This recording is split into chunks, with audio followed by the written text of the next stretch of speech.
gaming in the morning, gaming in the evening, gaming at supper time. When you put gaming on a bagel, you probably have an addictive personality and should seek professional help. This is Colette and Matt have entered the chat. We're here. Thanks for joining us for another week. Sorry, I'm just... That was extremely funny to me.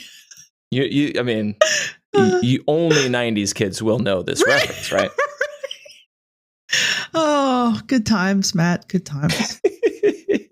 Who is this voice that is speaking to me? It's Colette. It's me. It's the person whose name is in the title.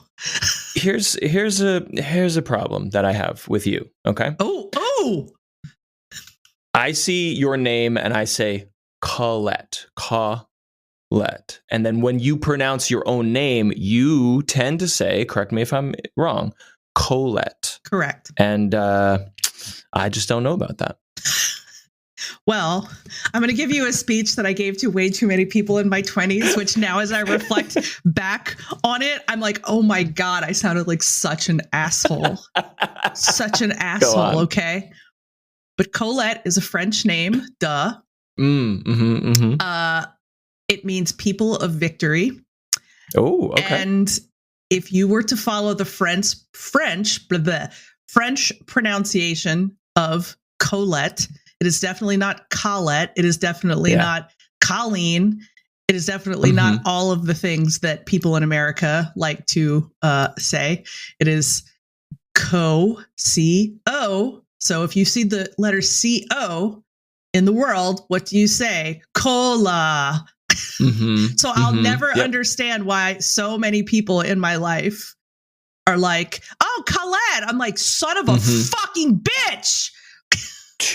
There's two things that I have to say and ask about that. One is I am very self-conscious about my New York, Long Island accent that is still deep inside of me, but I have worked very hard to kill. So if I see a phrase like that, the lizard part of my brain is like, hey, Colette, what are you doing over here? But then I have to work very hard to say, oh, hello, Colette. Oh, my God. Find a Midwestern, a Mid-Atlantic version of that. And so that's me. That's my problem. And secondly, people of victory, that's really interesting. And do you know etymologically, like, is this a name that is like a post-French Revolution name, or does it go back to like, the 1400s or something? I've researched it a little bit. So it's a short form. I really cannot word today. A short form of the French name Nicolette, which has Greek origin. That's derived from a Greek Nikolaos. I think it doesn't really sound anything like the name that it is. But it is obviously a very popular name in France, where it originated, not so much in America. So you don't meet a lot of us Colettes. But interestingly really enough, it's a very popular name in Sweden, which doesn't really make any sense. So the last time that I looked it up, I was like, okay, what? Does it ever come back and forth into fashion in the US, or is it one of those names that just never pops in the US? I would say I've met maybe 5 other people named Colette spelled like mine, and we always get very excited when we meet one another because we're like, oh my god, awesome. But yeah, you exist. Yeah, the victory of the people is the Greek and French origin of it. So so this is ancient. Name. And my mom named me after the French writer Sidonie Gabrielle Colette, who was quite obviously a writer and also a rather famous lesbian, which I think is hilarious because when I went through my might be bi period in high school / college, my mom was like horrified. Like she was like, oh no. And I was like, you shouldn't have named me after like a high profile lesbian, Mom. Like maybe, I don't know. But yes, anyway, not a popular name in the United States. So, but that's cool. It's nice to be unique, and it's nice to be special in that way. And you answered my last question, which was, does this have a family connection? Was it like one of those names that your parents liked for some reason? My mom really liked French names, and I've been informed that she thought I was going to be a boy. And of course, in the 70s, that was, you definitely weren't finding out in advance what the baby was going to be. Sure. So she had prepared the name Marcel, which she thought would go to a boy. My mother's very literary, and that you can definitely, I think, tell in her choices of possible names. But at any rate, yes, I was clearly not a Marcel.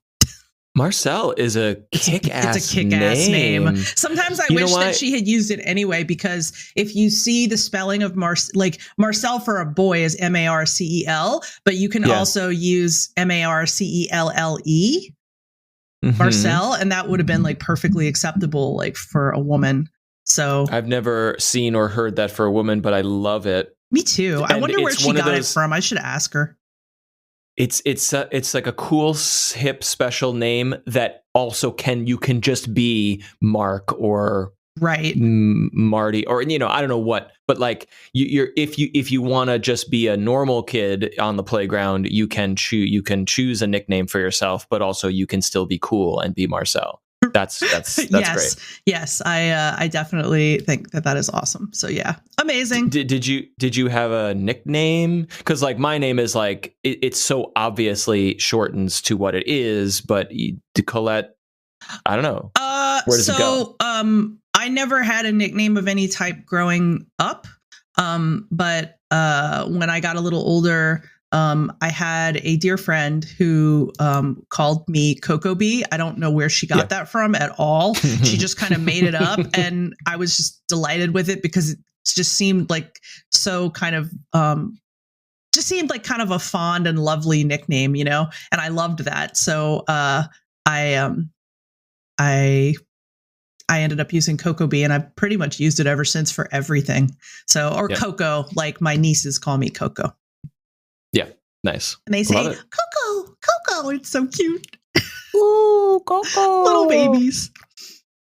We are here to discuss not name etymology, although that's, Although that was a really interesting digression, in my opinion.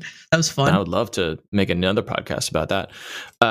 We're here to talk about video games, and it is our third. Yes. Our third most favoritist game of all time. Yes. Do we want to recap where we've been, the ground we've tread on so far? That's probably a really good idea. I assume that our listeners probably have heard them, but just in case they haven't, it might be good to hop back for a moment and remind everyone that in my top 5, my number 5 was The Legend of Zelda on NES, and my number 4 was Final Fantasy VII, and we haven't named number 3 yet. So that's mine. No, but what about yours? Yeah. And not to say that none of these choices are controversial, but they have led to really fun, interesting discussions about why they are in their certain places and how our lists are sort of connected but dissimilar, because I chose Final Fantasy VI as my number 5 and Civilization as a franchise, probably focusing on Civilization 4 as my number 4. And I loved talking about Final Fantasy VII in the context of what it meant and why it was divergent from the series and why that was so important to you. And I also want to pull out a comment from our Discord here that I really relate to. Cupa in our Discord says, regarding Colette's number 4 pick, I'll come out and say it. Though Final Fantasy VII is my second favorite of the ones I've played after 6, I think I'm resentful of its popularity. Right. They go on to say, I don't hate it, but I hate how popular it was from the jump and forever changed the direction of the series, which you and I talked about extensively on the episode. The company that made it and the gaming landscape in general. Having an all FMV commercial didn't help. And although I can honestly say I can't remember if it occurred at the time or not, something about it still doesn't sit well with me. I thought this was the most fascinating take, because I immediately, despite my take, which you heard in great detail, I immediately was like, oh, yeah, I could totally see that. Like, I don't know why, but it just like clicked with me in a very, it just clicked with me in a way that was like, I get it, I get it. Yeah. I don't resent it, but I do lament that we really could not go back to the original ways of Final Fantasy after 7. Like 7 was that watershed moment where we can't go back to the old way, and that's great. It pushed the medium forward and gave us a lot of things. And also for me personally, like I never went down the PlayStation route, so the series became lost to me for a time. Right. And then looking back 20, 30 years later, it is also fascinating that we all now pine for and are remaking or creating new games in the pixel art sprite style of yore. We are going back to the big fat polygonal days too, but not in the way that we've gone back to the sprite work, the pixel art days. So it's fascinating. And I love Cupaw's like take of like, I don't hate it, but here's where the divergence happened, and isn't that interesting? For sure. Yeah, I get that. And I mean, I really do think that it is super sad, very much the same for me. And I think I've already said it, to see, Square Soft become Square Enix, that was kind of like the departure from a style that I personally, adored, and just felt like Square Soft has really rarely ever been the same. 7 is it the first Final Fantasy Square Enix game? Like as the new company? No. Their last Square Soft game was 10, and then 11.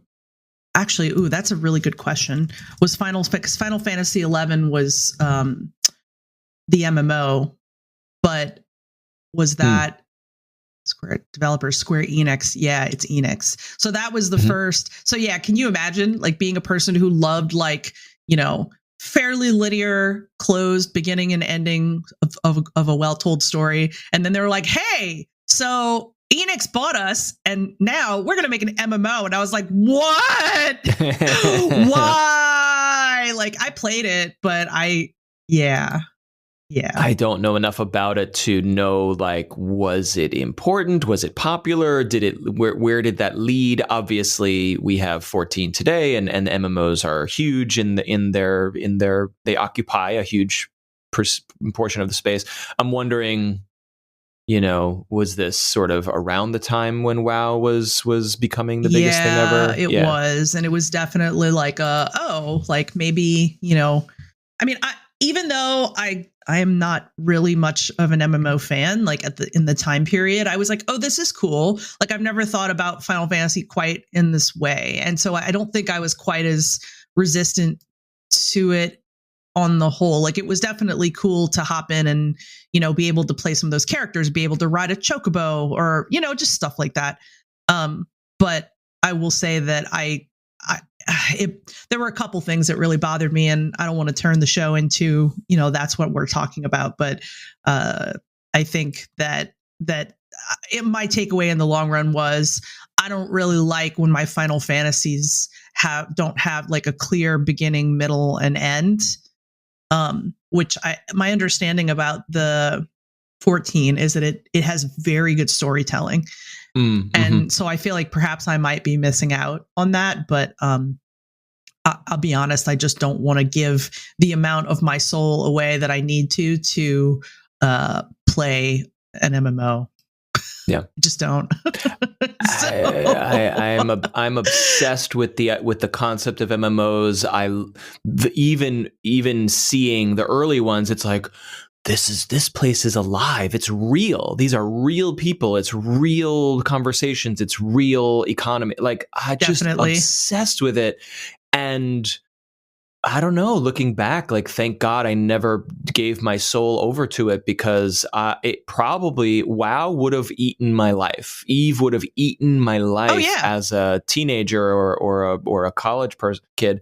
And I don't know. I probably would have vanished and become, the proverbial basement dweller. And no disrespect, like, I fucking love and respect anyone who loves MMOs, but like, I don't think I could do it. And I like doing it now that I know my limits and I know myself. I feel I have dabbled and I think it's really fucking cool. But for sure. Yeah. I had a friend, and of course this was forever ago, but I had a friend who actually quit his job to play EverQuest because he was like having such success procuring and making weapons and armor and stuff like that he was able to turn around and sell that stuff on eBay for such a high price that it made him more money than going to work.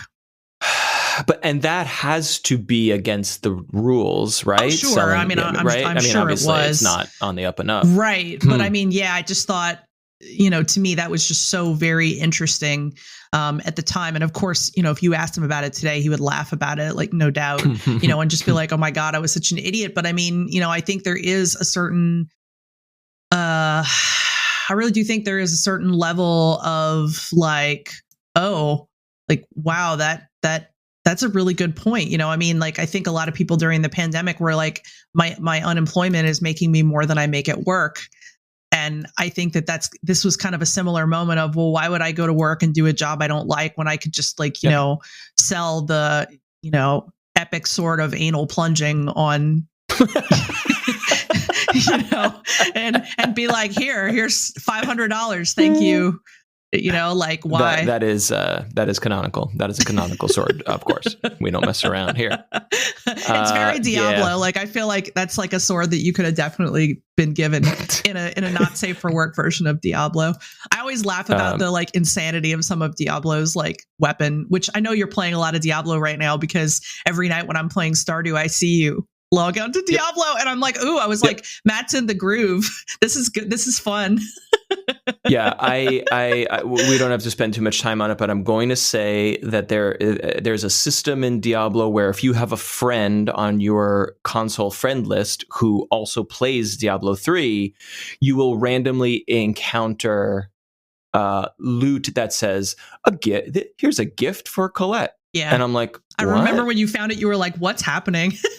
What's happening? So you pick it up and then you send it. So you have currently like 14 swords and armor in your mailbox in your game, as well as a note with gold that I sent you, and I just sent you that 666 pieces of gold. Oh, thank you for cursing the me. The number of the beast. Yeah.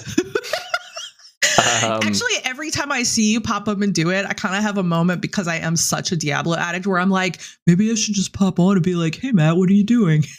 Yeah.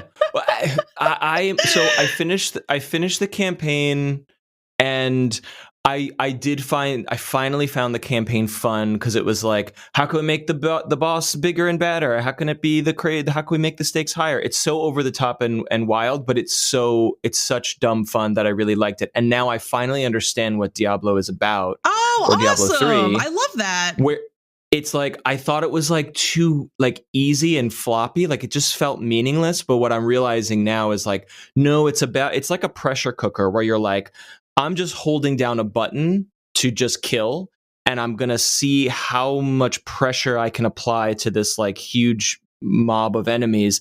And when I feel the pressure pushing back, that's when I know I'm at the right difficulty level and at the right gear level. So it's what an interesting way of putting it. I love that. And I really did not get that at first. And now I get it. And in the post game adventure mode, whatever, I'm still what I'm struggling with is like, I want a carrot. I want the game to dangle something cool of like, if you grind all these levels and get all these ingredients, then you could get this cool thing. Right. That is what I want from this game. And currently the game's like, I don't know, do whatever you want, figure it out. And right, I'm just and you're like, no, give to me more. Give me something. I feel like they're trying to do that with the seasons, but like you and I were having that conversation about the seasons, and I'm like, I don't feel the motivation from the seasons to play that I think that they are intending, but surely someone does because people are still playing them, do.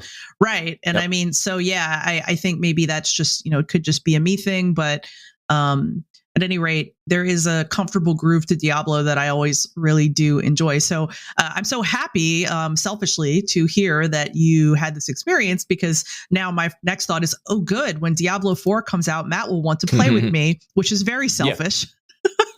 No, I get it again. And I played 1 and 2. I love them. I just did not remember or understand.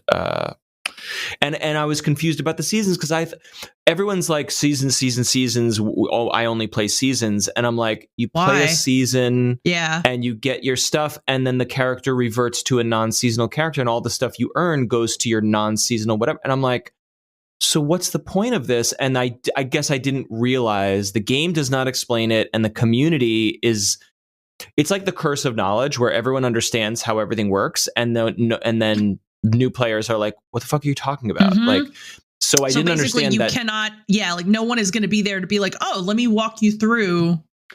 And people are the community is very delightful and very helpful when you ask, at least on the subreddit, like it's a very wonderful place.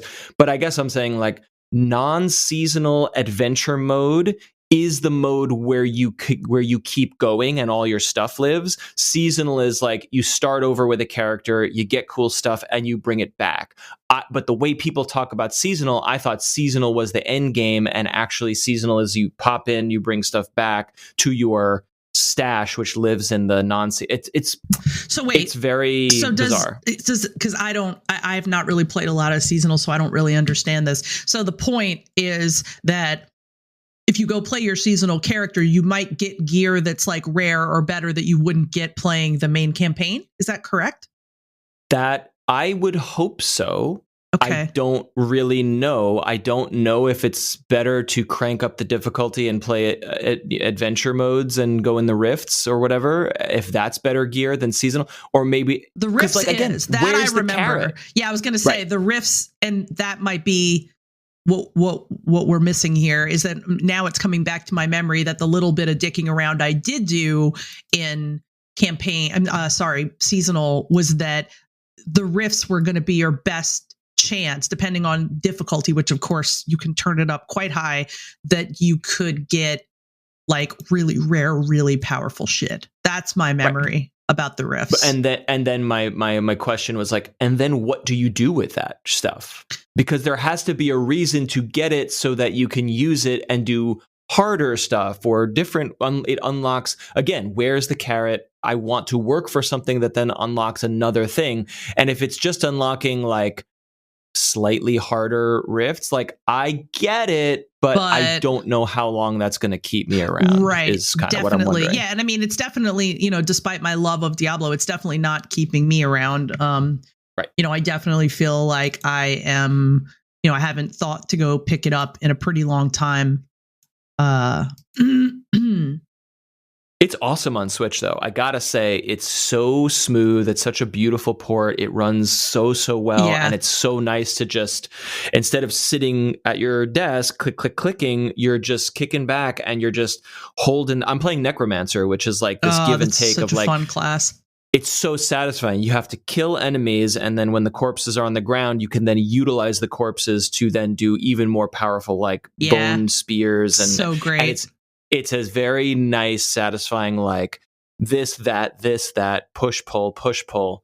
But so I'm simultaneously loving it, and also I'm literally falling asleep. Like I'm playing the game, and I'm like laying on the couch or whatever, and I'm just like, and it's like, I'm not complaining. It's kind of like night time at the end of the day in a way that's very good. But that's the point, right? Because it's like, if it's the end of the day, then you probably are like you want to kind of be lulled off. Because I have to say, that's so funny to hear you say it that way, because it's making me realize that that's very much how I'm playing Stardew. Like, I'm enjoying it. I like the grind, but like there's also a part of me that's like, I'm getting tired, or like I'm getting sleepy, or like kind of lulled playing this, which, I mean, maybe on a vacation week, that's a perfect thing. It's nice. where are you in Stardew on Switch? Are you like post game, sort of like going through seasons, collecting all the stuff, or what? Yeah, I've never completed a Stardew game, like gotten married and all that stuff. So this like is the deepest I've actually ever dug, because you know how I am, I get distracted. But I am in year 2 and I'm about to go into summer right now, and I'm having that experience of, oh wow, I fucked up a lot of stuff in year 1, but in year 2 now I know better what to do, which is great. So, you know, like I saved all this money, and like you know, you have all this time, right? All this free time in you know, winter, where you're just like, fuck. And so like spring came and I was like, I got a shit ton of money. And on day 1, I'm going over and buying like so many seeds. And I had like set up all, I had like powered up all of my, or rather upgraded all of my tools, and saved all this money. And so like I went and I bought just an absolutely ostentatious amount of like crops and planted them all, and like started just like mining money. So I'm about to finish, the season. I have a couple days to finish the season, where I think I've earned something like 40,000 gold or something. And I'm like, God, like I can't wait to fuck up summer. That beautiful loop of like there's so much to do, but you're sort of banking it for the winter, where you're going to be doing mining and fighting or whatever, and then you save that money so that you can plant in the spring. And it's just so it's a perfect game. I mean, it's such a perfect game. I've been thinking a lot while playing it too about shoot, I can't remember his actual name, but the guy who made the game. And I'm like thinking it's insane to me that he came up with something this simple, but this elegant, that you can dig this deep into by himself. And like the idea that he mapped out the pathways, the personalities, the likes and dislikes of every single one of these characters is actually like kind of mind blowing to me. Like, I'm like, wow. It's mind blowing. Wow. And I've never even gotten to the point where like your grandfather returns, you know, or like to the point where like I'm having like a genuine romance with somebody. Like I've never even gotten to those parts yet. And so now I think I'm going to get to those parts, and I'm like, wow, this is extremely cool. So yeah, there's a whole new game for you to unpack there that you didn't even know that was added in later. Right. That I just never got that far. And this makes me extremely excited too, because like I intend to keep, you know, playing because I am enjoying myself. But like, I really am excited about Haunted Chocolatier. Like that is much more my like atmospheric jam than Stardew is. That I'm just like, yeah, that might be like your perfect game. It might be. It might be. Concerned Ape, Eric Barone, like he's a genius, obviously, but also, and not taking anything away from what you just said, but like there's a magic in the sort of combinatorial and iterativeness of it. And what I mean by that is like he didn't like invent all the mechanics in Stardew Valley. He just put the mechanics of many other games into a game and created the perfect ultimate game. You know what I mean? That's a good point. And then also like released, I don't remember if Stardew was early access or not, but like released it and then iterated and then continued to work on it and then added new features and then expanded and then also like, hey, modders, go to town, and then maybe some of the good mods get baked into the game later. You know, that is a really cool. I'm a big fan of that development artistic process. And also like, how could one guy compose the music and do the programming and do the story? Like that's amazing. That blows my fucking mind. Like I'm just like, I don't yeah. Like, how did you do this? Like, I wish there was, and maybe there is, and I don't know about it. I wish there was a book of like, you know, the story of Stardew Valley from like conception to today. I would love that. Yeah. I would really love that. He doesn't do a lot of like interviews, but like I think about Ars Technica, which does a YouTube series called War Stories, which I might have mentioned here, where it's like, hey, you know, Sid Meier, like, what was your idea for Civilization? And it's just interviews and archival footage and, you know, old gameplay. And it just tells the story of how it all came together. Right. And like, we need that for Stardew for sure. Oh my God. I would love it. I would really love it. Like I know that, you know, there are definitely people who love to do like these kind of like history of, a console or a game or, a peripheral or whatever. But like one thing I was thinking, and I passingly said it to Patrick, was that I was like, man, and I may be about to learn. But I was like, there's very few games which I feel like it would be really great to have like an encyclopedia guidebook style that like a tome that sits on your coffee table while you play Stardew, and you're like, okay, well, yes, I could look everything up for free, but I think it would also be really cool if there was like a book, a very beautiful, artistically laid out hardcover coffee table book or whatever. Yeah, the only way that is valuable to me or to the average if it is very special and beautiful and nice to enjoy. Exactly, because it's just such a deep game. It's like it just seems like a game that would be a pleasure to have an encyclopedia to literally like pair, right? Yeah. Especially because the game wikis are incredibly useful, but those websites are fucking trash garbage. It's like, oh, what is this gem do? Let me look that up. Oh, a full screen video ad, and then a pop up, and then block like notification. Being on the internet is like the worst these days. It really is the worst. Yeah, and that's a whole. So it seems like, because I had to Google this, it seems like there is an item that Fangamer created, or helped to create, called the Stardew Valley Guidebook, and it's basically what I'm talking about. So it does exist, and it is a pretty book. I don't know how deep. Yeah, no, this would be a good reference for things like, what does this person like? Or what, like, this would be, I think, a good reference for that, because that's really what I want, is the tables in a physical form. But oh my God, and it comes with a Junimo coloring book. Get the fuck out. My God. Ordered. She's ordering. Well, it right it's actually out of stock, of course. So I'm just going to sign up to be notified for when that is available. But $29, not bad at all. Because I was like, who would not have made like an almanac? Basically, like there's no way that wouldn't exist for this. But the problem is when the game gets updated, which it does continually do. Although if he's moving on to Chocolatier, maybe it is feature complete at this point. Sure. I would be concerned about that, but yeah, perhaps if Stardew is fully done, officially done, then maybe the book is would be a nice thing. I can't say because I've had almost no involvement whatsoever with the community. I played it very quietly and very solo. Yeah, but I think it would be really fun. It kind of makes me wish that I had caught some of this stuff earlier on. Oh my God, Fangamer is out of control. They have like glass like drinking glasses that look like Joja Cola, and they have little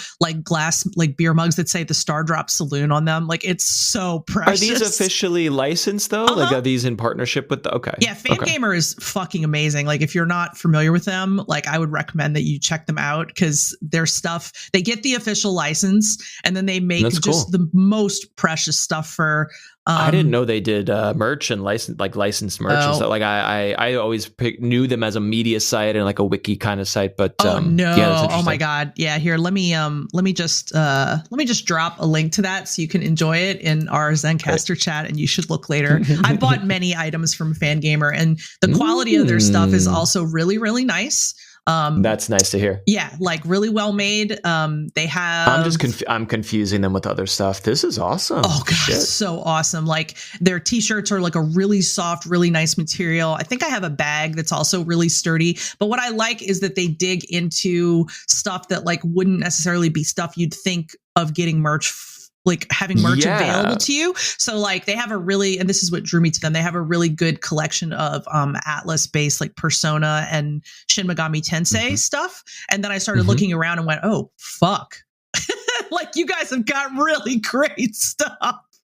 Damn, this is check it out. It's really, really nice. Really, really nice stuff. And you can browse by game too. Exactly. Undertale, Stardew, Bloodborne, Ori.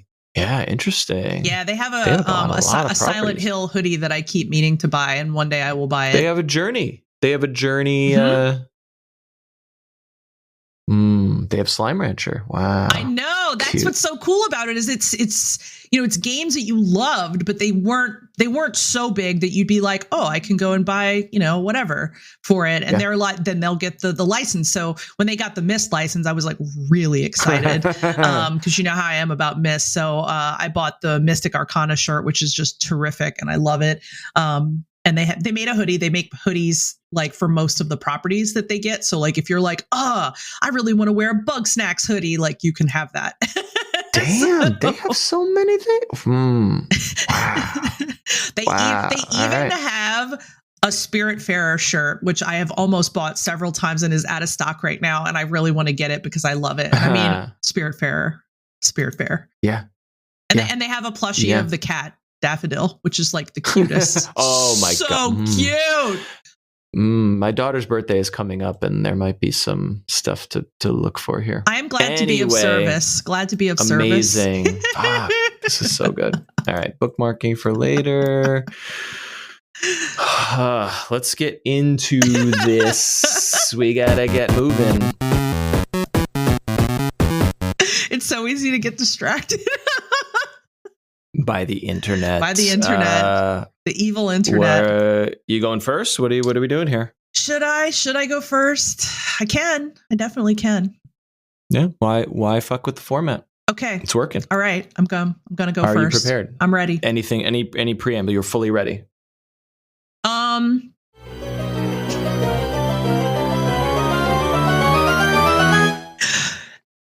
Final Fantasy X. 2 Final Fantasies in a row. I know, and I thought about I'm calling the police. I know. I was like, that doesn't make any sense, like for the rhythm of the list, if you know what I mean. But then I really stared at this list, as you know, and I just was like, I don't think that I can put it anywhere else on the list, and maybe that'll make more sense once I've finished the list. But like, it didn't belong at number 2, and it didn't belong at number 1. But it belonged big time. So, I'm a pretty big Final Fantasy fan, although obviously I've had like big resonance with certain ones. And for a long time, I said that 10 was my favorite. This is why when you said 7 as your 4th, I was like, okay, you were like, so where's 10 going to be? Yes. Where's 10 going to be? Which is lovely, right? Because it's like, once again, it's lovely to talk about games so regularly with a friend that they actually are like, oh, I know this is going to be in there. So right. That's quite delightful. But yeah, at any rate, we've talked about 10 a lot in the past. But for people who perhaps did not listen to every single episode and are not necessarily, up to date with that. And how dare you? Right. How fucking dare you? I think for me, 10 hits so many notes. Like 10 to me has the deeper emotional resonance of a well-told story that I thought was a little bit murky about 7. Like, I feel like when you get into the latter half of 7, like there's some really good shit executed in 7. But when you get to the latter half, and even I think the developers have said that like the story got a little murkier, which I really think they're probably going to like amend that in the remake. But which is cool. Because, they put so much more detail in even like the first portion of it that I'm like, this is going to be fun. So I'm really looking forward to that as a fan. But I feel like Final Fantasy X is probably a really good example of kind of like the peak of Squaresoft, at least in my mind. It is. And surely, Squaresoft has had some absolutely terrific, Chrono Trigger, of course, like absolutely insanely perfect other games.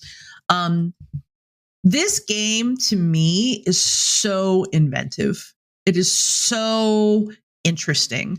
It is a fantasy game that doesn't necessarily ever nail itself to a time period, which I love. I love when we're not in medieval settings, like I absolutely just love. So I loved this world of Spira. I loved all of the different types of spaces in the world. And what I find really interesting is that one of the things that I love the absolute most about this game is that I would say that it has a powerful spiritual current that is not necessarily like, I mean, I guess the way that they kind of spin out what they believe, you know, you could call it religious, but like the entire like Yevon religion and like everything that like is connected to that was just, I don't know, it felt, whereas like the Bible and Catholicism and like all that stuff has always like just sat really weird with me. This religion sat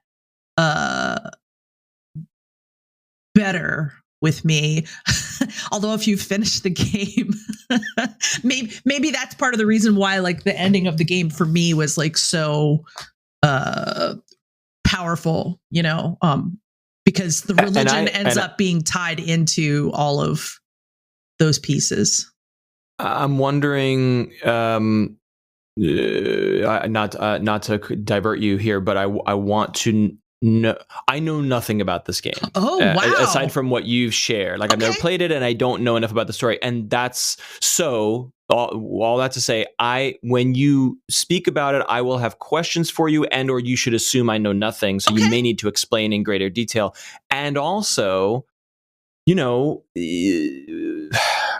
I kind of don't want you to spoil the game. Okay. But asterisk, if you need to talk about plot or endings or whatever to make your points, I don't want to stand in the way of that. You know what I mean? I think I can talk about it without necessarily like blowing the ending, or you know, blowing where it goes.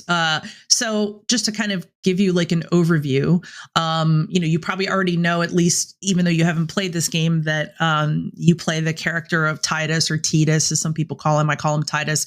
He's a young, blonde, typical, you know, Final Fantasy male character protagonist. And so he is a blitzball player, which is a specific sport that exists in this world. And he lives in the city of Zanarkand, which is like this high tech kind of metropolis. He is the son of a famous blitzball star who also happened to be an abusive father who disappeared from his life 10 years prior to the events of the game. So during a tournament, the city is attacked by a thing that I can't put into words called sin. It's great because it's kind of like the cardinal enemy of the game, but you really never understand until the very end what it is, which I love. Because I love that it's not like, this is Lavos, and Lavos is, you know, he looks like this and he does this, and you're like, oh, it's a monster. Like sin is never a monster to me, which is, I mean, think one of the things that I love about this game so much is that it's not, I don't know, maybe it just pushes the boundaries of my imagination in that way, right? Like I love that it wasn't just, you know, Diablo, the demon hellspawn or whatever. Like it's like something that you have to really be imaginative to think about. But anyway, so this thing called sin destroys Zanarkand and takes Titus to another world. And that's kind of where the whole story begins, where he starts to meet the members that will be eventually in his party. And when, I guess one really big key of the story is that when he arrives to this new world, which is called Spira, he's rescued by people who claim that sin destroyed Zanarkand 1,000 years ago. So to Titus, this has just happened. But to them, they're like, that happened 1,000 years ago. So then they're like, whoa, like what's happening, right? Wow, that's cool. And then Titus meets Yuna, who is like the other like main central character of the game. She is something that's called a summoner, which means that she is kind of an angelic spiritual character. She does a kind of dance and a prayer to send people's spirits safely into the next realm after they've died. Which is also like really fascinating and beautiful. And she's about to go on a pilgrimage to try to defeat sin, this thing that, you know, destroyed the world that Titus remembers.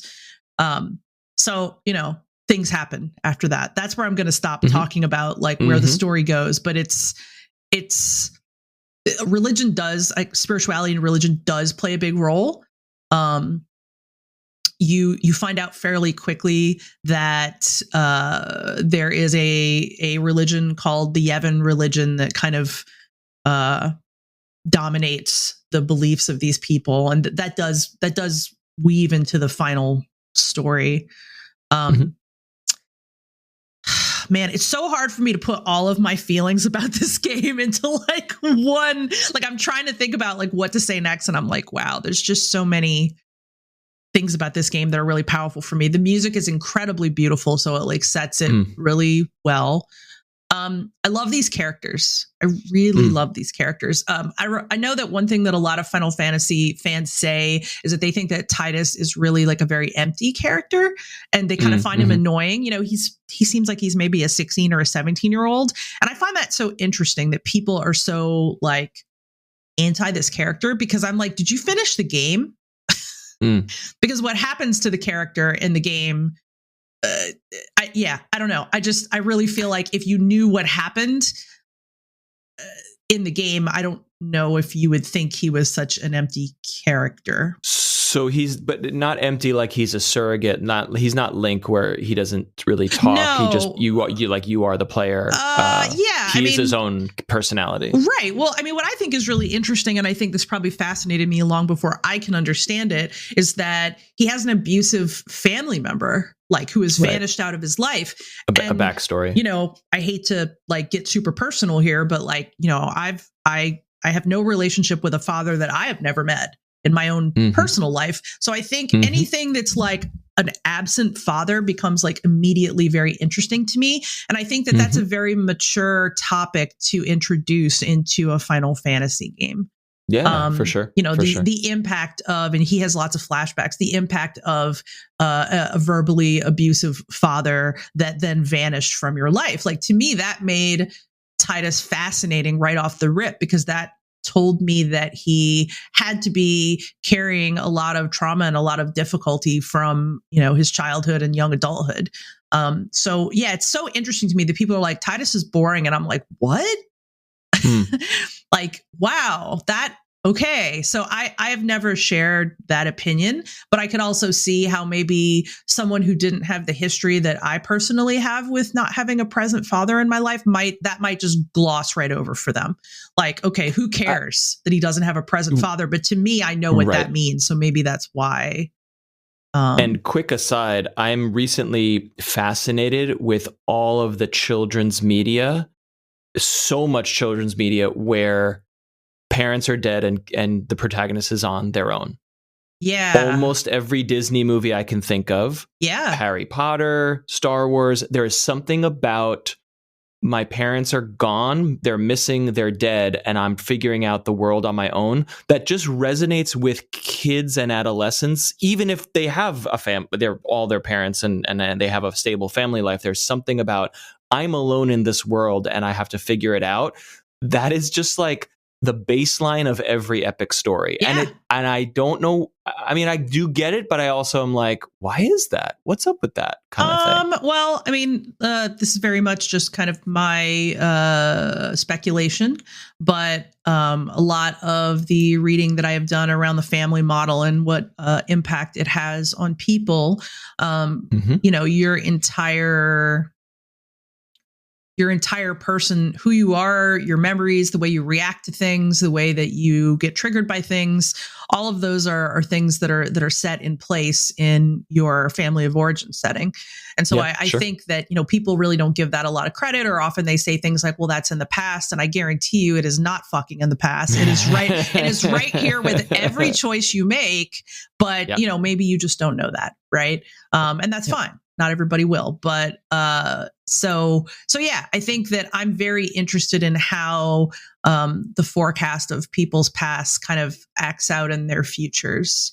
So yeah, maybe that was the reason why way back when, even way before I had any of that knowledge, I became very interested in this particular character's background and you know, but yeah, to me, he was a very interesting character. He was one of those characters that, despite having some very painful things happen to him, he was kind of a cheerful, hopeful character. And I think maybe that's one of the things that people didn't particularly like about him. Whereas to me, I admired it because I had been, I had so many of my own issues around a similar, problem in my own upbringing that I was like, that's so cool that he can be. And of course, that like that hopefulness is not always like a permanent state, but I more like it's like an effort that he always seems to make throughout the game. And I really like that. Yeah. And I think that, like I said, he becomes very important. I think his role later in the game, but of course you have to finish the story for that. But this is a story that I would say is, like when you play something like 12, that's much more a political intrigue, kind of story. This to me is more the story of a world and the people surviving in it and how that world kind of dictates what the path they end up going on. It's definitely more internal. It's more, it's not about political intrigue at all. And I don't really care about political intrigue, I'll be quite honest. So like, this is very much my type of jam, in every way. So yeah, I think, these characters are just really well written. Really, really just like, to me, like characters I really enjoyed spending time with. Yes, they definitely had the hallmarks of, Square. Like there's always a joke about Lulu, a very sexy, kind of gothy character whose design is fantastic, but she's got like 1,000 belts on. So hold on, I'm going to link you. I still think that her character design is spectacular, but like, like I can totally see like why people would make a lot of fun of some of these character designs. But I'll be honest, even though like that is kind of funny in a way, like, oh, we got to think of a way to make this very Square Enix or Squaresoft. That's cool. I think it's really cool. And I love seeing awesome. Cosplayers pull this off because it's obviously not an easy costume to pull together. No, that's awesome. I was worried you were going to say like, oh, like this game is great, but there are the anime tropes and the ladies are, wearing shoestrings or whatever. But these are awesome. No, these are awesome. I really personally love, the things that people kind of giggle about Square characters and the way they're dressed and so on and so forth. I think that of that, this is by far my absolute favorite character design, I think, across the whole series. People are wearing some pretty wild stuff, but I think, it really works. And actually, it's funny you say that because I just pulled up a picture of the cast so I could really think about it. And none of the characters female characters are really overly sexualized. Right. Lulu has a deep cleavage that's really about as far as you can go in her outfit. But like after this, the game was popular enough that it elicited a sequel, Final Fantasy X2. And it really pissed me off because what it did was it took those characters and it sexualized them all. Oh, really? And it pissed me off so much because I love these characters. I love that I didn't feel that they needed that. So, when, if you look at the character of Yuna, who is one of my favorite game characters of all time, she's wearing something that kind of looks like a kimono. Like it's definitely developed as like a kimono that they kind of cut the shoulders out of it, but like they made it more interesting and she's got a great look. Right. And then like they were like, Final Fantasy X2 is coming. And I'm like, oh my God, how exciting. And then like all the trailers started coming out for that. And like all of the sudden, all of the girls that were present in the original game are like wearing like deep cut like she's wearing this like super deep cut cleavage top. And then like these like, like shorts that are basically barely covering her ass. Like all of them are like barely, like basically like as close to naked as possible. And I'm like, why was this necessary? Like, yeah, that's like, a shame. I really like, I like to pretend like that game doesn't exist. Was X2 good in any other regards, or is it like, no, this is dead to me? Well, I mean, I didn't get very far because just, bothered me. Didn't click. I think that maybe, if you read about it now, some people have online have some really interesting kind of takes on what it was, I guess. I feel like I can't really truly comment because I was so bothered by the fact that the game it was a cash grab, basically. Yeah. So I guess it I remember reading this Medium post about it, and I remember the writer said, X2 never felt or played with any significant pretext other than to be as stupid as possible. And like to follow up like a game that just felt so incredibly like thoughtful and deep and rich and resonant, it just pissed me off. I was like, why go there? Anyway, I feel like I'd rather not dig into that because I'm just like, well, fuck, right. Hated it. So my usual questions are, I'm getting more and more intrigued because I'm looking at screenshots and gameplay stuff, and it's like, the hook, the world building hook that you presented just now, I'm immediately hooked and interested. So my two questions are, of course, one, mechanically, what does this do? Is it just your normal turn-based summon the espers kind of thing, or is there a new mechanic that is added to the battle system? Well, that's in there. But there's a lot of puzzling. And I have to say that if you're a person that like does not particularly enjoy puzzling, there are some, I would call them frustrating sections in this game that when I think about replaying it, I kind of pause and I'm like, do you really want to do that? Like, do you really want to go through some of those puzzle sections again that like I kind of hated at the time? But that was a really long time maybe ago. I'll look up the guy. If it's worth it, if the game is worth it, I'll just look up the guides and skip through the annoying blocker puzzles. Mm-hmm. I could live with that. But like, is the gameplay? Are there loops in there that are fun? Am I building my characters up? Yes, yes, I definitely think so. So they have a thing that they use in the game called the spear grid. So like I felt like the spear grid was one of my personal favorite like how to build my character layouts that Final Fantasy's actually ever done. So if you look at a picture of it, it kind of looks like a map that is like covered with nodes. And as you develop your characters and level up and such, you get to choose which direction you want to go and what you want to unlock on it. So, you don't have to just be like, oh, you reached level 7 and you got this new spell. It's like you get to decide what direction you want to go on.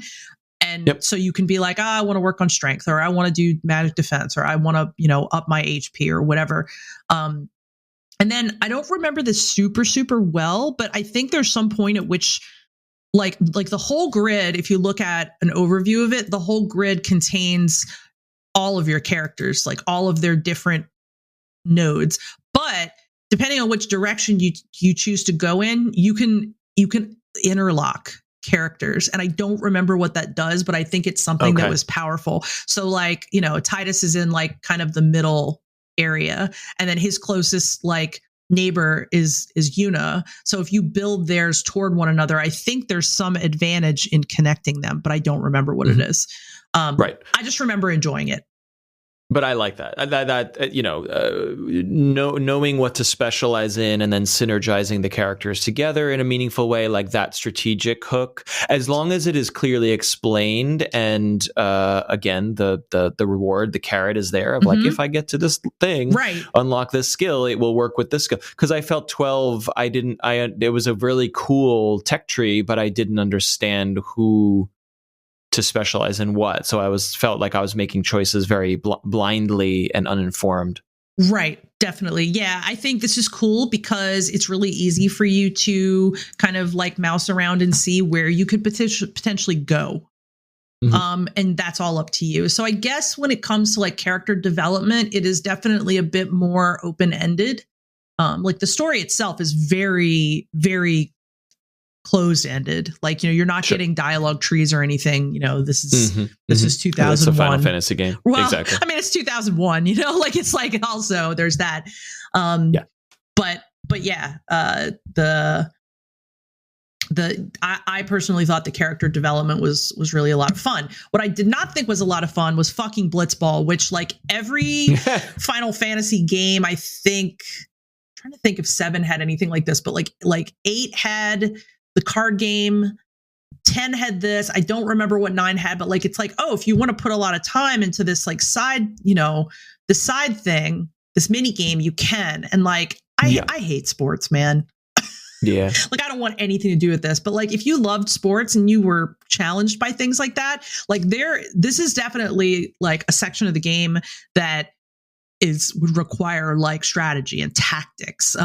You play it in a large hovering like water sphere surrounded by an audience. So basically you're like swimming through the water, but you're playing a ball-based game that kind of like includes like tackles and passes and attempts to score.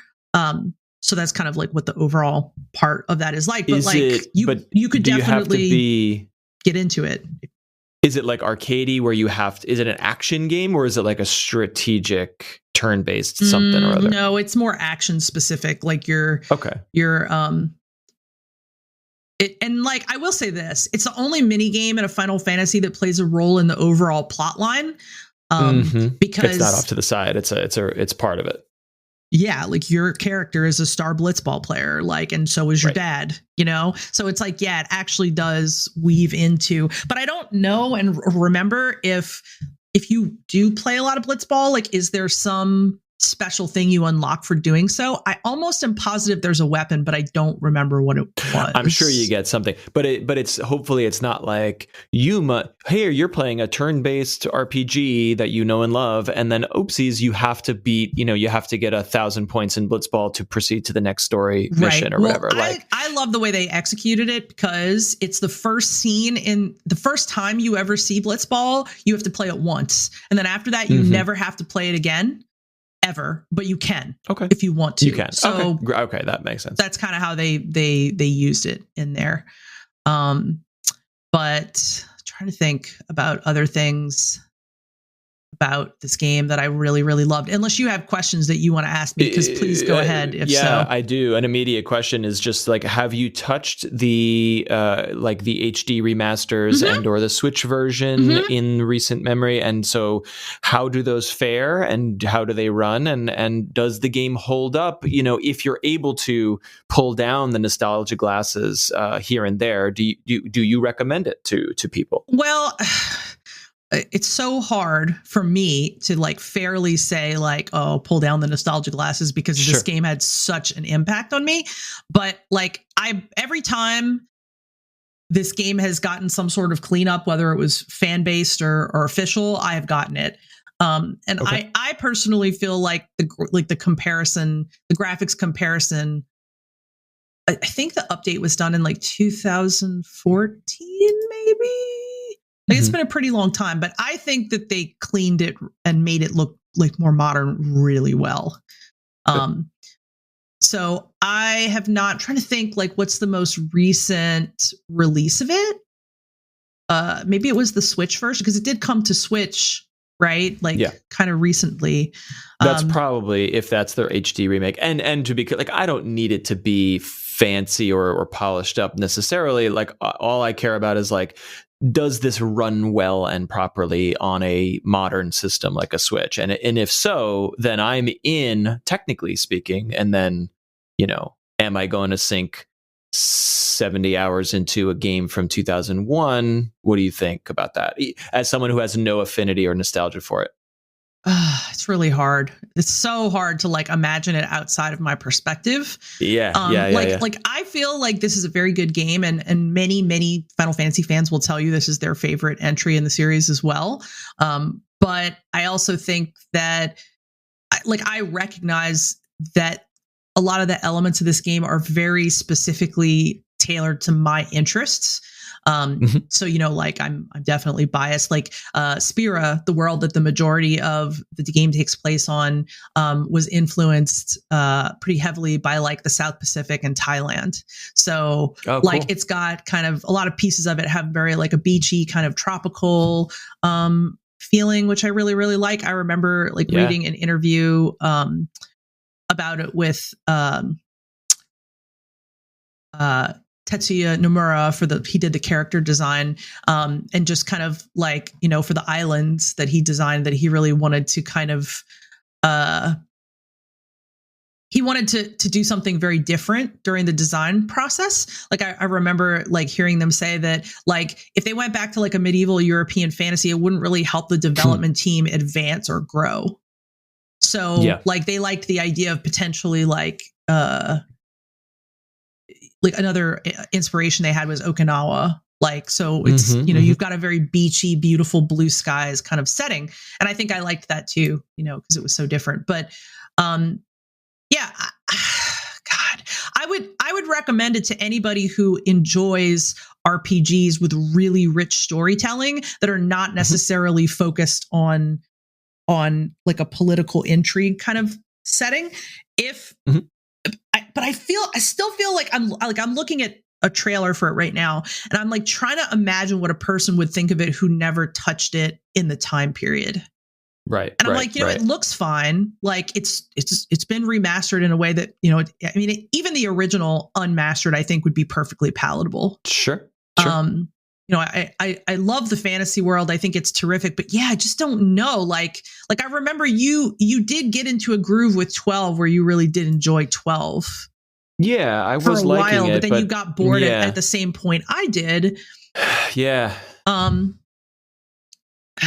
I don't know. I really don't know whether or not I would say like, yes, this would be perfect for you or not. I do think that I think it's like $39. I do think that it would be worth experimenting and trying it for that price, or even if it's on Steam and you can get it for even less, I would say, like why not? This is definitely considered a huge milestone in like the Final Fantasy canon.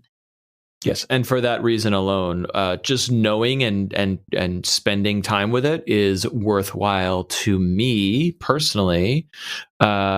You especially as we were saying earlier, the setup for the story is very compelling. I love that sort of like we thought we were here but we're not, and Me too. So is it time travel or is it alternate reality? Like that.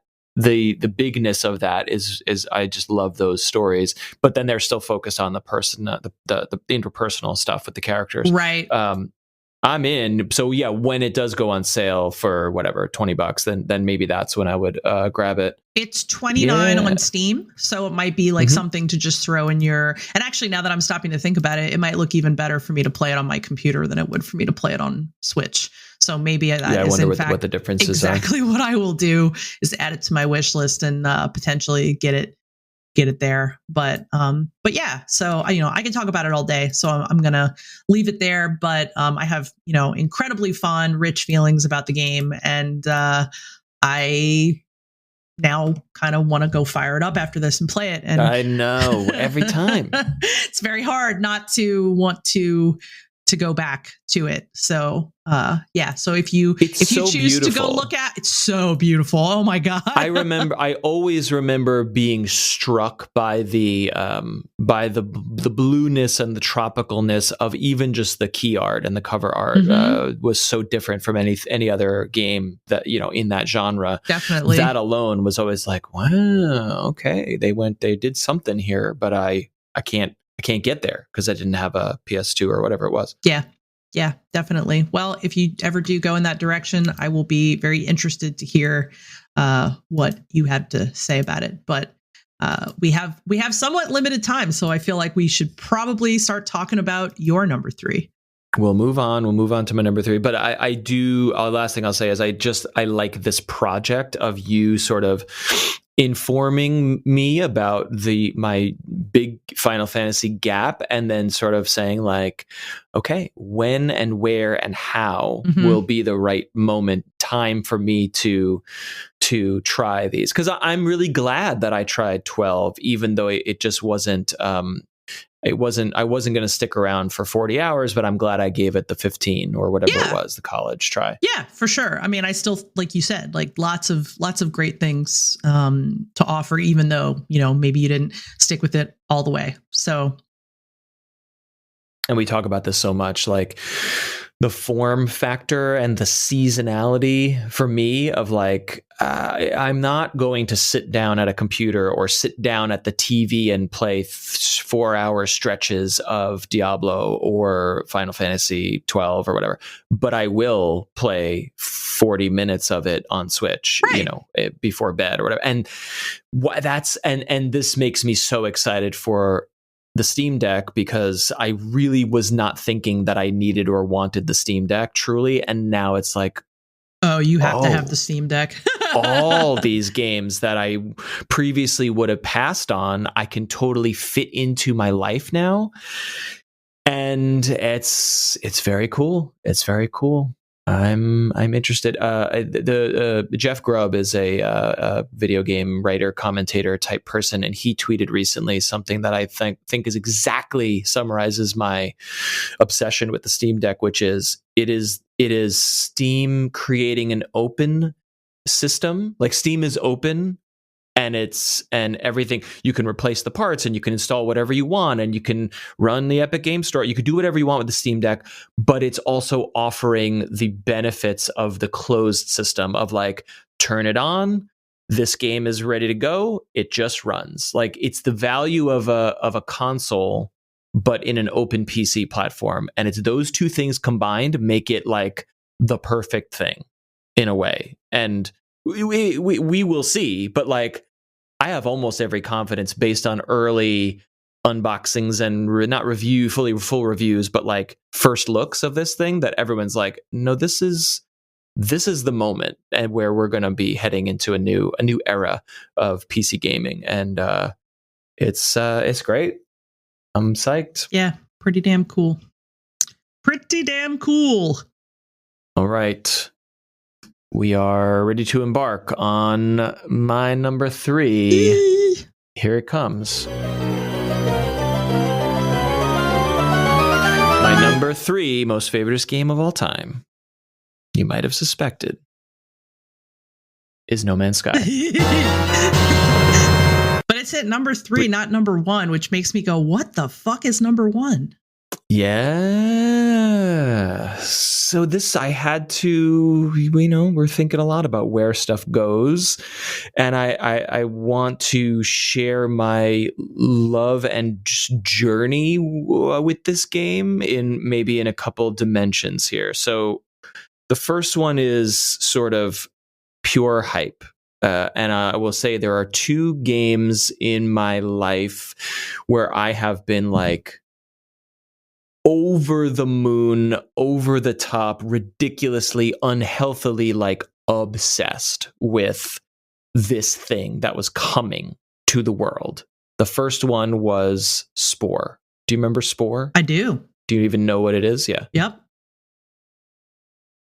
Spore was Will Wright of SimCity Maxis fame. It was his magnum opus that was incredibly ambitious. It was like a universe simulator where you start as a single cell organism and you evolve to a galactic space civilization. And all the things that he showed in tech demos and stuff were like mind-blowing. And then when it went through the ringer of game development, which is obviously very hard and compromises needed to get made, it ended up being a cool game that was fairly disappointing. But I still enjoyed it, but it was a big disappointment. And I don't know that it was a commercial success necessarily, whatever. Mm-hmm. An interesting thing. And then, so that was a journey for me where I was like, this was like I was on the message boards on my Palm OS phone in whatever 2004, whatever it was, 2006, whenever it was, just reading anything I could see and get my hands. Find. Just that, like, And I find it really fun to be obsessed with something. And I actually quite miss it because I don't really have that in my life at this very moment. So I'm waiting for the next game to be an obsession. That's neither here nor there. And No Man's Sky was the same thing for a lot of people in that community. And it was... The reason this has a lot of dimension for me is because not only was it like, oh, this is a very anticipated game, but I felt like I was part of something and I was part of a community, and you could give and take from that community. You could read every new, Reddit thread or Discord message or message board. You could get hyped for whatever little leak or tidbit was trickling out, and you could also then be part of the conversation. So that, even before touching the game or not even playing the game, even that aspect of it was really fun and exciting for me. And then we don't have to rehash or relitigate like the disappointment of what it was when it arrived. It just didn't deliver the features or the gameplay, and it was not as stable. It was very sparse and lonely, but like the bones of it, the core of it was still great. Amazing. It's an amazing technological achievement, and a lot of people have said in hindsight, and I do agree with this take of like, if they had not sort of gotten in bed with Sony they didn't publish the game, but like the hype train got out of control when they were demoing it and showing it, and Sean Murray, the lead developer, was like on the Colbert Report, or not the report, the late night show, whatever. Like, Sony gave them money to be like, this is going to be the next big thing, and they hyped it up as the next big thing, and then it wasn't the next big thing when it hit. And had they just done like an early access kind of thing of like, here's our plans and here's the 1.0, buy in for $20, that would have been a healthier way to do it. And I agree with that. But was that even an option at that time? Yeah, others were doing it. It wasn't an alien thing to do, but it was probably not the norm for they were not AAA. Right. Like what year was this? This is 2016, so absolutely they could have done that route. Yeah, but Sony comes to you with a big paycheck and says, do this, do that, and you have to hit this date. And game development is really hard, and they did something that was never done before. Right. So Sony didn't publish it, but it was a console exclusive. It was PC and PlayStation 4, I think. Was the original release. So I think there was some partnership there. No one knows how much money was exchanged, which was changing hands. But like, a deal is a deal, and you must hit this target, and whatever. And again, I've said this before, and fans will know, like, they went silent. We thought the game was done. It was sad and whatever.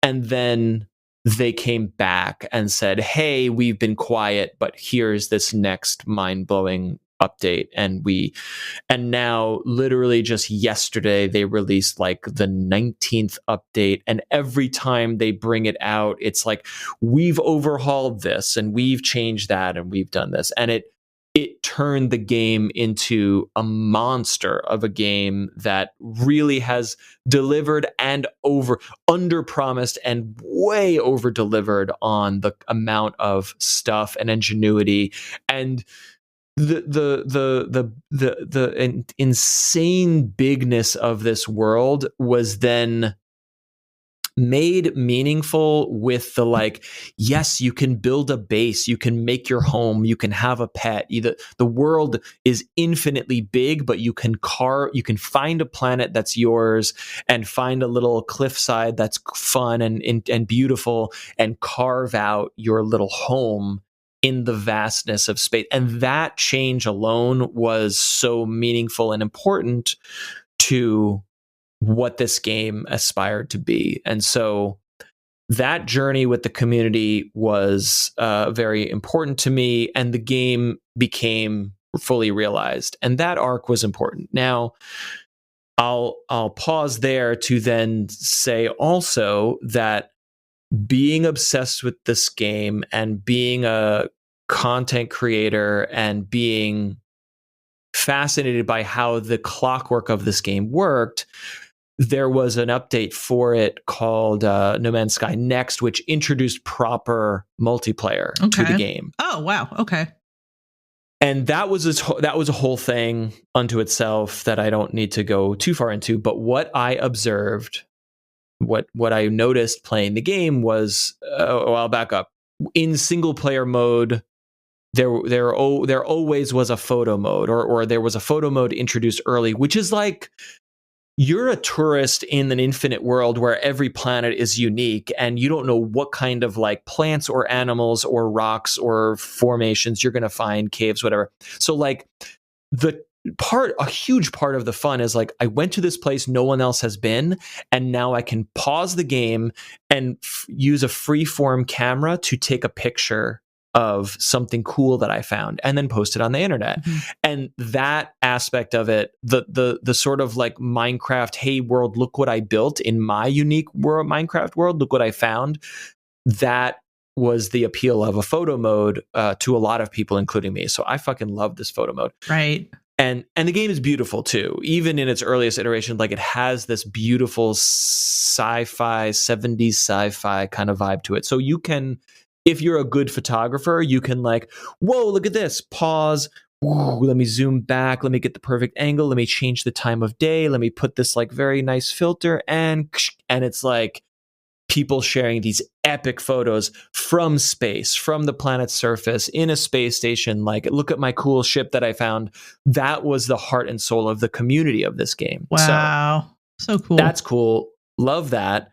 And then when the multiplayer came out, there are modes in which it's like ambient multiplayer. So if you happen to be in a system with other players, the game is still running even when you pause it, because like you can't pause someone else's game. So what I discovered was, you pause, photo mode does not pause the game keeps running. So you can move the camera freely, but the animals and the ships and the world keeps going. So what I was like, oh shit, this is now video mode, because the world is alive and I can film it. And I was like, whoa, what could I make? I have now an infinite universe where I can make videos. What could I do with this? And then there was another person, once this update dropped, another player, his screen name was Evil Dr. Porkchop. He created this, as you do. He created this cinematic where he was using this video photo mode to do these beautiful like panning shots across space and across landscapes. And it was very artistic, and he would set cool music to it and posted this into the community, and it was like hugely popular. And it was like a window into like, wow, we, the community, can make cool videos with this. What can we all do with this now? And so my brain immediately was like, okay, well, we can shoot pretty landscapes, but like, what if we could tell a story in the game with a camera, you know? Mm-hmm. And so that got my brain going. And a couple things happened. One was I reached out to this guy, and so and you had to be in multiplayer for the game to keep running while the camera was on. Okay. So it was kind of this notion of like, all right, just sit in the game and be in the background so that when I hit pause, I can film this or I can film that. Or, hey, I'm going to try to be here. Can you fly your ship toward me so that I can capture the ship sort of flying past the camera in a cinematic way rather than in like a video gamey way? Right. Neat.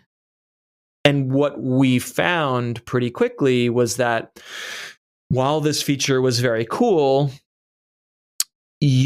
space is just too fucking big to film movies in it. Cause like, I'm like over here and I'm like, okay, fly forward. And he would fly, and it was just like, you're just like flying out of frame and it's not working. Like, it just is too big and too complicated. Mm-hmm. So I was just thinking and dissecting how this could happen. And meanwhile, I was like developing a script, and the background of this is like, I love Star Wars, as we know, and the main part of Star Wars that I love is less the magical light, laser swords and the Force, and more of like, we're just a ragtag squadron of pilots trying to, blow up this Star Destroyer or Death Star. Like, can we do it? Right. Can't, what's going to happen here? The drama of that. And what fascinated me from a filmmaking point of view is like, oh, right, they just put an actor in a cockpit and then a green screen, or at that time a blue screen, and then the rest of it was models and panning shots and star fields and whatever flying around in the background. Cut to model, cut back to the pilot being like, whoa, look at that, and that sort of filmmaking is like, you can do that with the tools. And so I had recreated the trench run from Star Wars Episode 4 with my daughter as like the Luke Skywalker and other YouTubers, so we could film her and the YouTubers in their cockpits and then cut it with footage of the movie. Wow. And it looked pretty close. Not perfect, but it looked pretty good. And we just recreated the scene, but in a funny way with like funny YouTubers. And it was great. And we were proud of it. And then I was like, oh, cool. I could also use now the entire universe of No Man's Sky as like a film set, telling an original story in the No Man's Sky universe. And I wanted it to be set within the lore of No Man's Sky, but also very like Star Wars-y accessible, of like, this is just a fun, silly action, short film that tells the story of like this ragtag crew of pilots flying their ships in a squad.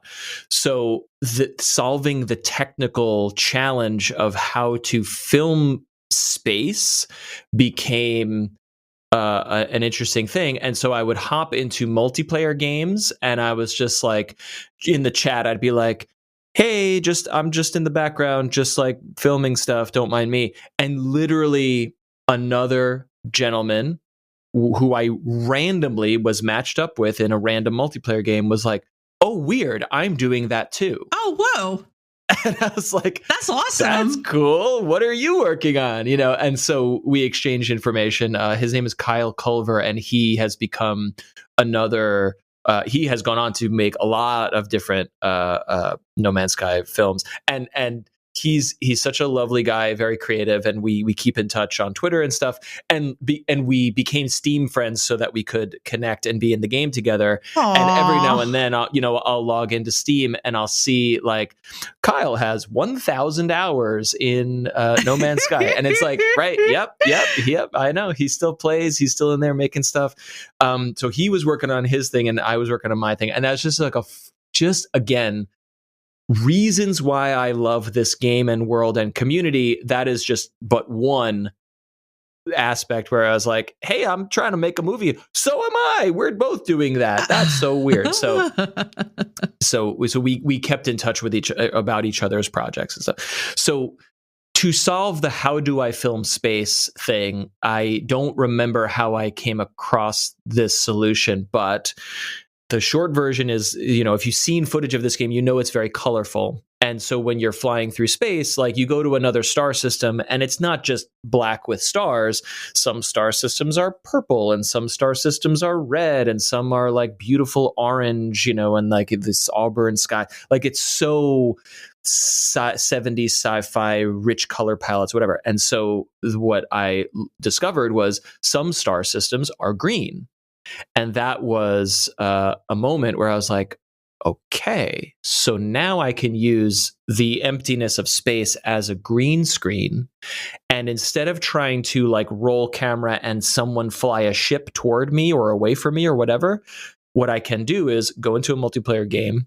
The action still continues. So the engines of the ships, the lighting and stuff, that's all continues to progress in real time. So it's not a static image. It's like it's like a live animated image, but I can move the camera to and from away from the ship. So the ship is not moving, but I can pan the camera like a camera operator. Wow.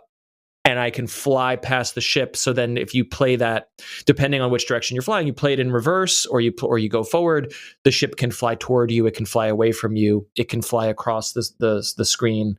And then the background is green, which if you know anything about video production, you can then key that out and put the actual other gameplay footage. So in essence, it was capturing footage of cockpits, capturing footage of ships flying by, all of it on a giant galactic green screen, and then capturing regular footage in a different star system where the story was set of ships flying. And then if you play the game and the ship is sort of in the center of the screen, so you're flying forward through space, and then in the shot that I want in the movie, it's a shot of a character in a cockpit on a green screen, key out the green screen, then you put that footage behind it, but you play it in reverse, so the ship is flying toward you instead of away. And it's hard. I know it's hard to visualize it. I'm not explaining it that well, but I suddenly had all the pieces of like,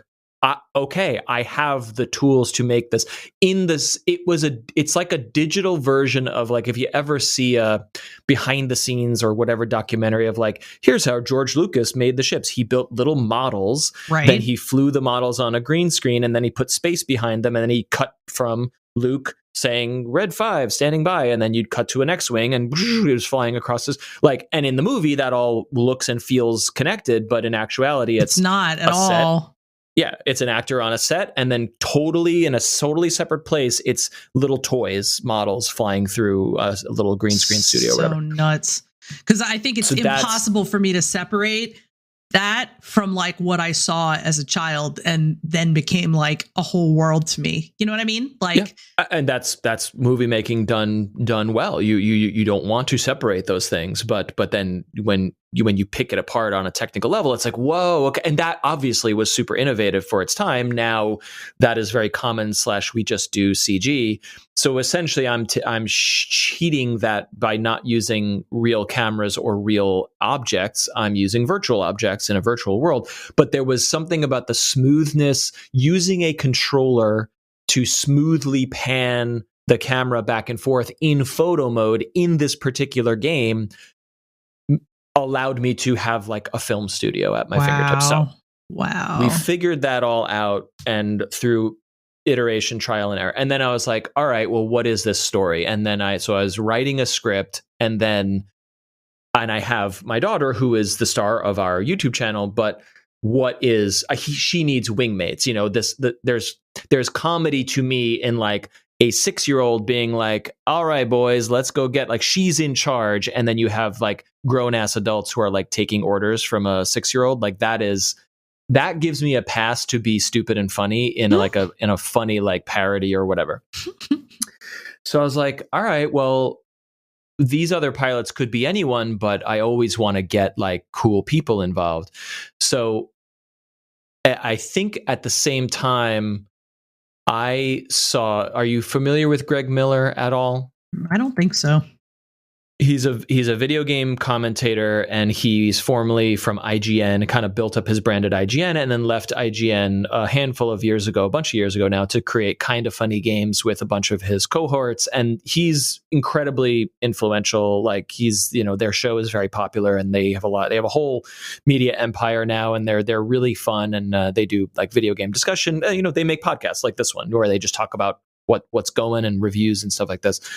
And I wonder, I don't know if he'll remember this, but like 1,000 million years ago, I believe he was still at IGN and I was at Mashable. We had some sort of meeting with YouTube where it was like, here's how to like make your YouTube channel better. And it was like super rudimentary stuff, but it was like a Google Hangout with random chance, me, him, and a couple other like up and coming YouTubers who were like taking a seminar basically. And it was all fine and good, but I feel like we all sort of followed each other afterwards. So like we were in touch, like just like through Twitter. And he's such a generous guy. And I remember while I was firming up this script, two things happened. One, he must have retweeted the Chrono Trigger video that I did with my daughter. He just like found it or liked it or whatever. So he like shared it or something. And that was very kind of him.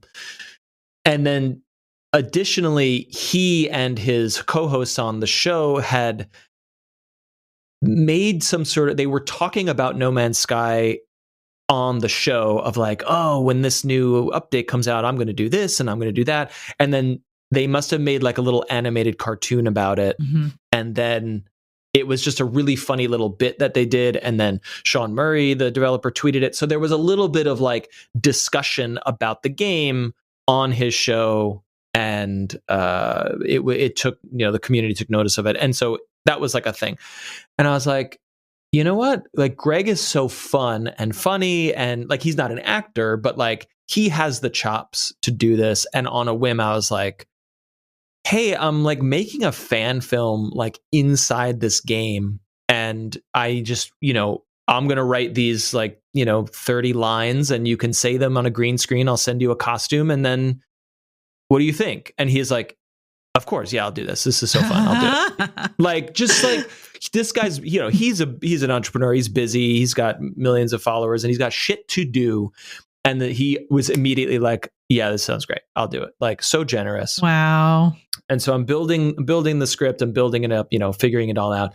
And I need a second wingman for Amelia, another co-pilot.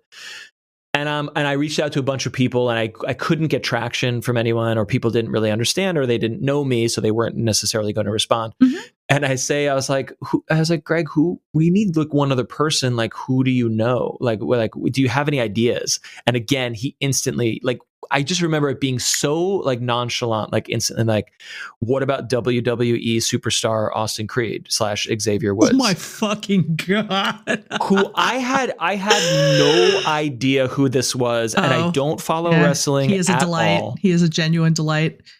But I look him up and exactly right. He's so fun. He's such a delight. Yeah. Huge nerd. Has his own video game channel, had previously streamed No Man's Sky, so he was like hyped and familiar with the game. He liked the game, at least in the original version, and he had talked about it. So like, he got it. So I was like, yeah, I mean, I don't really know Austin, but he seems really cool, and this is obviously a big like let me know. So like, they're buddies, and he messages him, and Austin's like, yeah, no, of course I'll do it. Yeah, whatever Greg wants to do, I'll do it with him. That sounds really fun. So now I have this pie in the sky, ridiculous concept, and now I have two like basically like internet superstars like signed up to do it. I finish the script, send them the script. I'm like, hey, just like, let's, you can shoot this yourself, or I can hop on a call. They're in probably LA or San Francisco, wherever they are.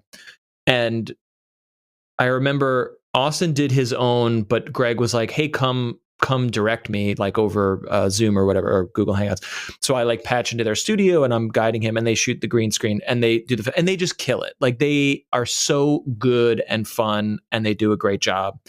And then I spend like weeks and weeks and weeks like meticulously like, okay, like, here's where the ship flies through, and so we got to get that shot, and then I got to go back into the game. So I'm constantly like hopping into the game in creative mode again. Like, none of this works unless you have a green background, unless you have like, I'm not going to grind for 40 hours to get an awesome ship that I want. I just need to have creative mode so I can go anywhere, do anything, fly anywhere. I don't want to play the game. I just want to go and set up shop in this star system that has all the things and planets and space that I want. I actually had to install mods to the game to like get rid of asteroids and get rid of like ship engine animations so they wouldn't like muck up the shots. And then also in the movie that we were making, there were NPCs, like characters, aliens in that play a role as like antagonists or allies or enemies in the story that we were writing.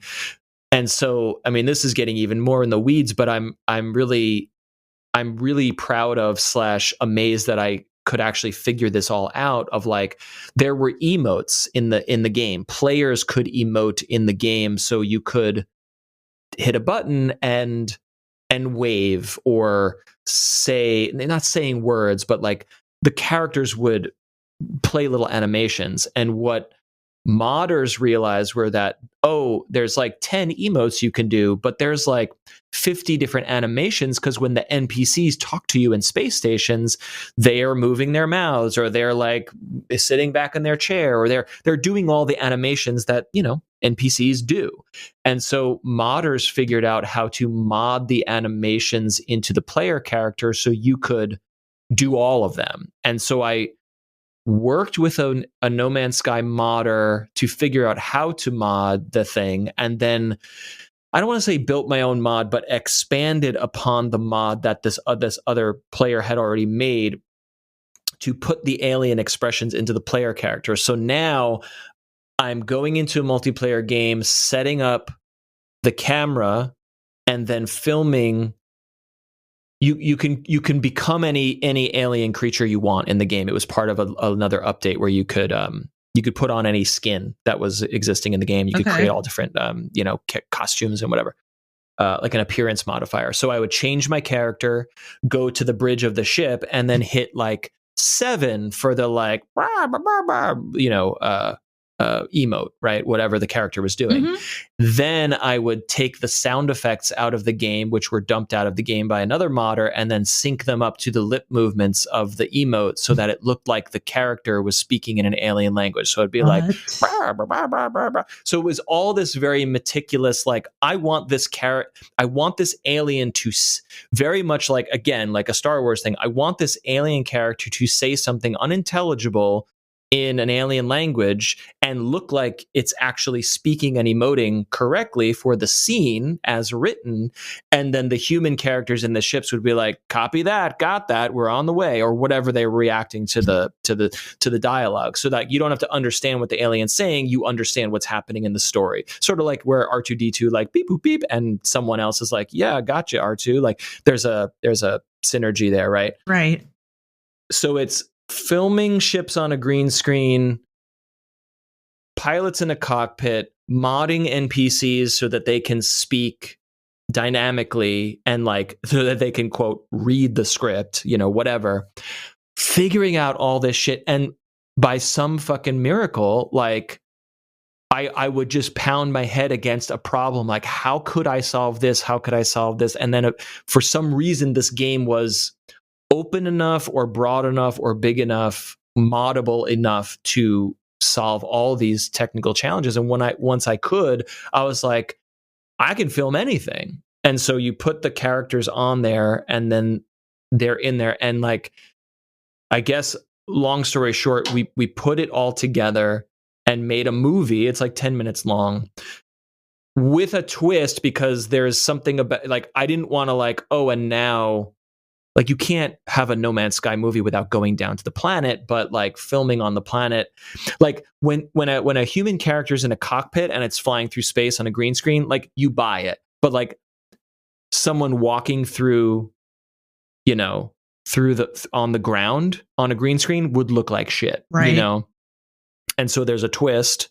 If people want to watch this, I won't reveal it, but there's a twist where we did that without doing it, and so the reaction to this was I teased it. I worked with an artist to create a cinematic poster. Again, the community around this game, like there was an artist in the community who would make movie posters using ships and characters from No Man's Sky. And everyone was like, oh, imagine if No Man's Sky was a movie. Ha ha ha. That would be so cool. And so I messaged this guy. I'm like, I'm kind of making that movie. Can you make the movie poster? Here's a picture of my daughter and all the actors, and here's the characters that we're using. And fucking like epic movie posters from, that you see at this, like he makes those, and it's so fucking good. And we did it all, and we teased it, and people were like, whoa, this looks really good. How did you get Austin Creed? How did you get Greg? Like, what is this? What is happening? Serendipity, and so we basically. Did a trailer. Yeah, total serendipity. Just asking and then serendipity happening. And the big reaction to this thing, which we were so happy with and so proud of, like, if I could encapsulate the comments on this video, they are, I didn't think this would be good, but it's really good. Like everyone's but like, somehow, how did you do this? It is a delight. And this really should suck. This should be so bad. But wow, I can't believe this exists. And so to the final love letter here is that this game that I was so obsessed with and so deep in part of the community, and after Sean Murray and Hello Games kind of emerged from their silence after the original release and became part of that community, he is constantly like retweeting people's screenshots and retweeting their videos and sharing and hearting and liking all the stuff that the community does and makes. Like he expresses so much public gratitude for the community around this game. Mm-hmm. Once they learned of this thing we made, he reshared it on Twitter, or maybe he like re-uploaded the trailer, and it was some tweet like, "Oh my gosh, Nomad Squadrons, heart, whatever," and something like, "This is why we make video games," or like basically saying like, this fan work is like the reason why they worked so hard, like, or this community is the reason why they work so hard to make this amazing thing. And it was just the final cherry on a really nice thing that we are proud of. And I it almost no regrets whatsoever. Like, I'm super proud of this project and the reception to it.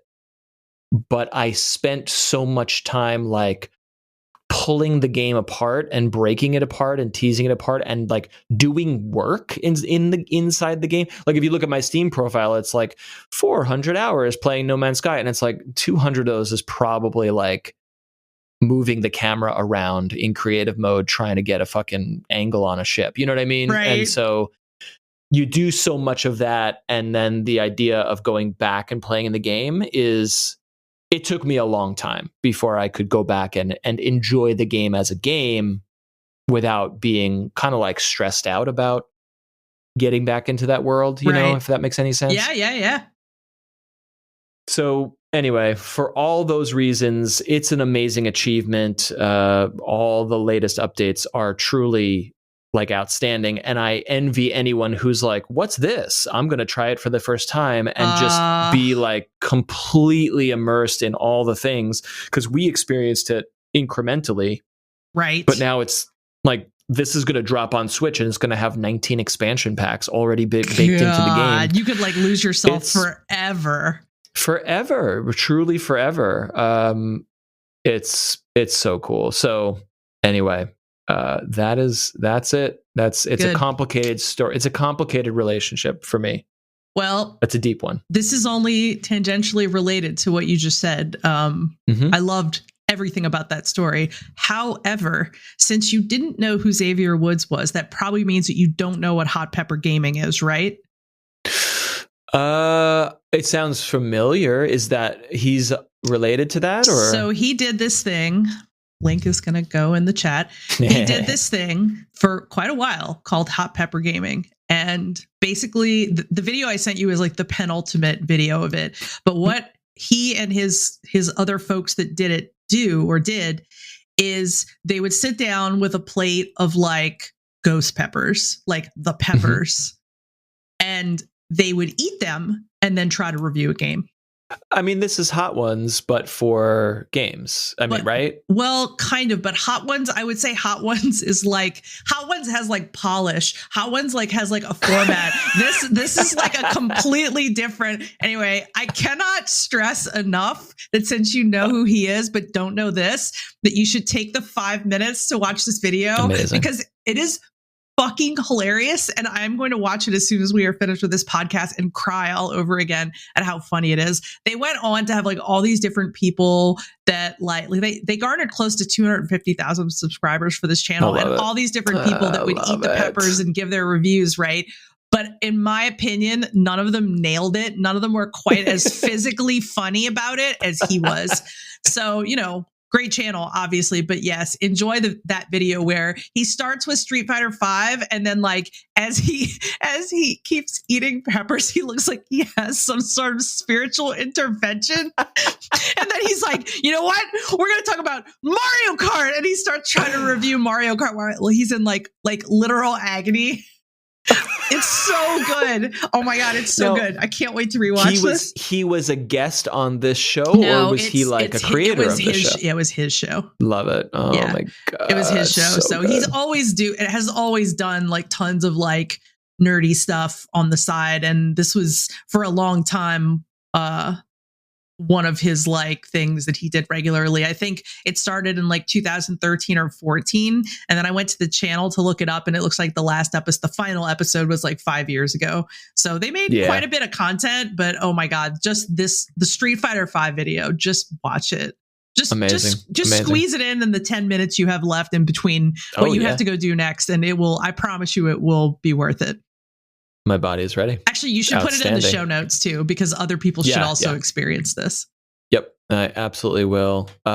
Just a lovely guy. Like I did not get to meet him in person, but just got to correspond digitally over email, and just like, just really brought the chops, like, because you're a WWE wrestler, like you're an actor, like you have to have a presence, and he was just so effortless with everything he brought to the project. So it was just so cool, so freaking cool, so great, I swear.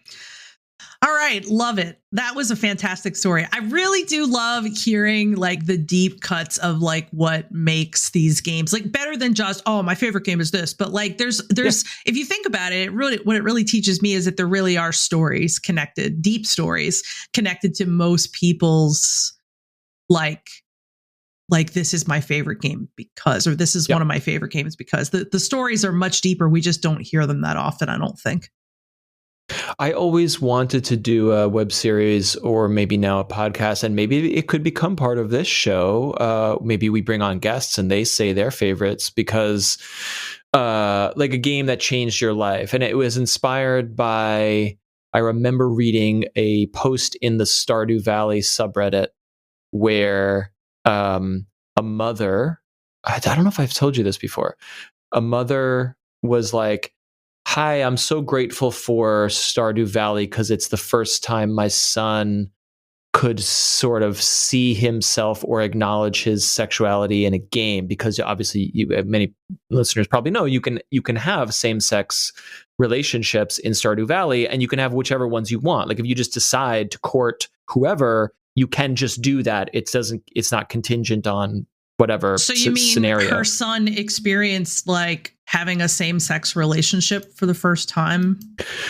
Meaning, I think what she was saying was he was young and probably wasn't super aware of that he was gay, but she knew, and he was figuring it out. And then and in a world where there is not a lot of media and certainly not a lot of games that let you explore that. Right.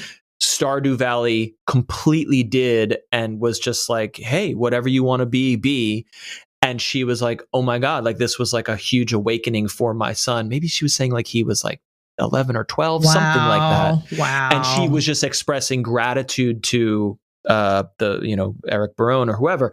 And it was like a massive story on the subreddit. This was years ago.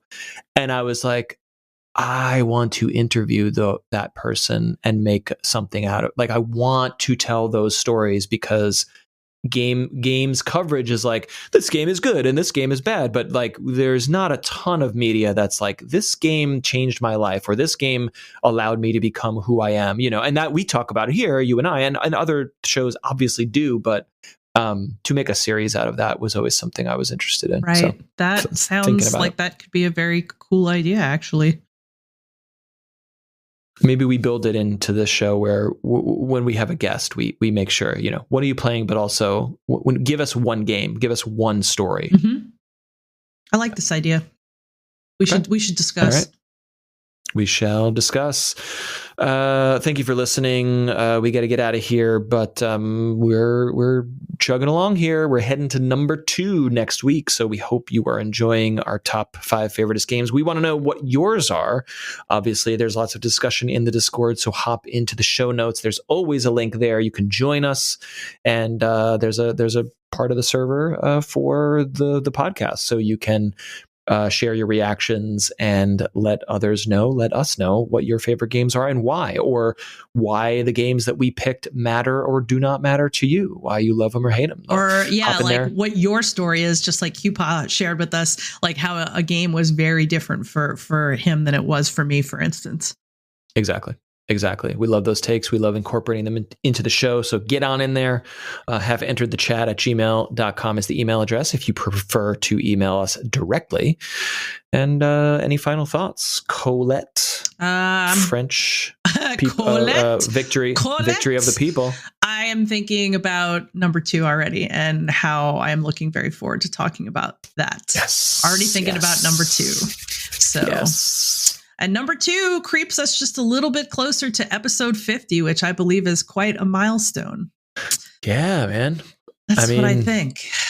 If we do an hour or 2 every week, that's 100 hours. That's that's 1/5 of Dying Light. Yeah. If you're going to play that game. I like that measuring. That measuring is a good one. I like that a lot. All right. We can't wait to talk about all your picks next week. Get in the Discord, share yours with us, and we will chat with you in 1 week's time. Bye. We'll see you later.